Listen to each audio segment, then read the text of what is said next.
I'm going to cut the slabs for the maple cutting board. I was originally going to use flat slabs, but seeing how much warp bow I was getting out of the ash, I'm worried that if I don't cut this into pieces, I'll end up with an inconsistent finished cutting board. So I'm going to probably cut this and then cut it into pieces, smaller pieces. But I went ahead and set this up to level. I leveled it up the other day and I got it to level.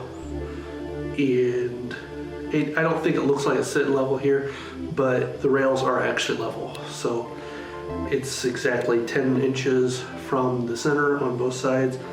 So I'll give her a shot here and we'll take this top cut and then we'll get some slabs made and I'll show you the whole thing.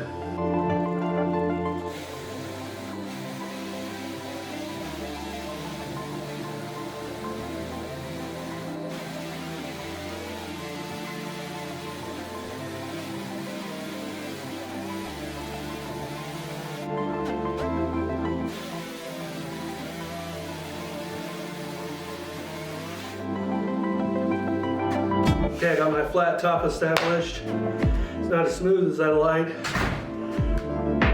but a little bit of time with sanding will take care of that. After working with the ash a little bit, I was going to establish another flat side, but I don't think it's worth it. I'll just go ahead and use I'll just go ahead and make a flat side on these boards.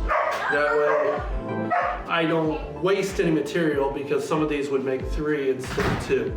So I'm gonna 2 and 3 instead of 2 boards. So I'm not gonna waste any material, and I'm just gonna keep cutting down like this. So I'm gonna set my depth on my saw at 2 inches, and I'm just gonna cut them at 2 inches, or as close as I come to it. That's what I'm setting it for, is 2 inches. But if I'm a little short or a little long, I'm just gonna run it all, because I want them all the same thickness.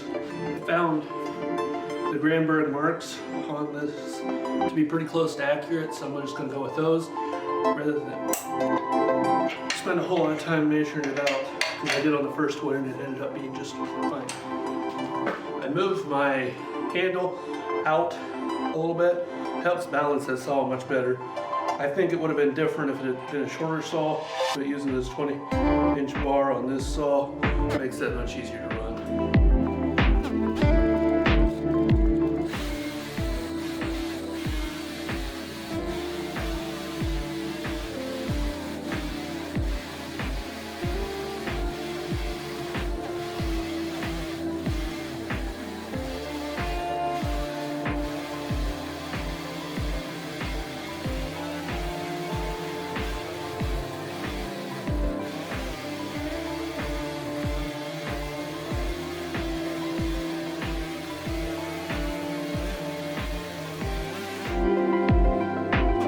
Take it through one more cut, and then I'm going to call it quits for today, because it looks like it needs sharpened, and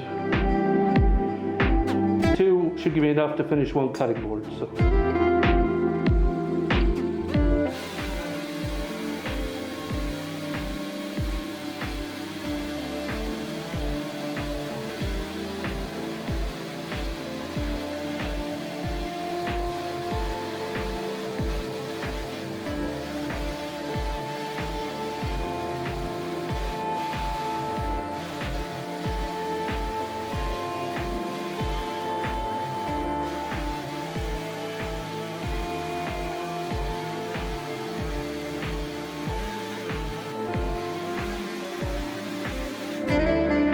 Yep, definitely time to get some sharpened blade on that.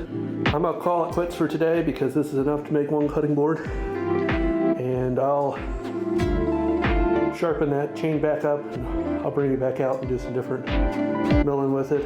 I don't know how many slabs I'm gonna make off of this. We'll see how it turns out. I also might see if I can figure out how it's got an adjustable oiler. Might see if I can make it oil just a little bit more. If I can figure out how to do that, then when I get ready to set it up for milling, I can increase it and then decrease it back to where it belongs. I'm not cutting chain, so cross-cutting with it for firewood. So Real happy with the CS590, the Timberwolf for milling. It seems like there's plenty of power there. I got a little greedy there a couple times and it stalled out, but it even left a clean cut even where I stalled it out. It started ripping.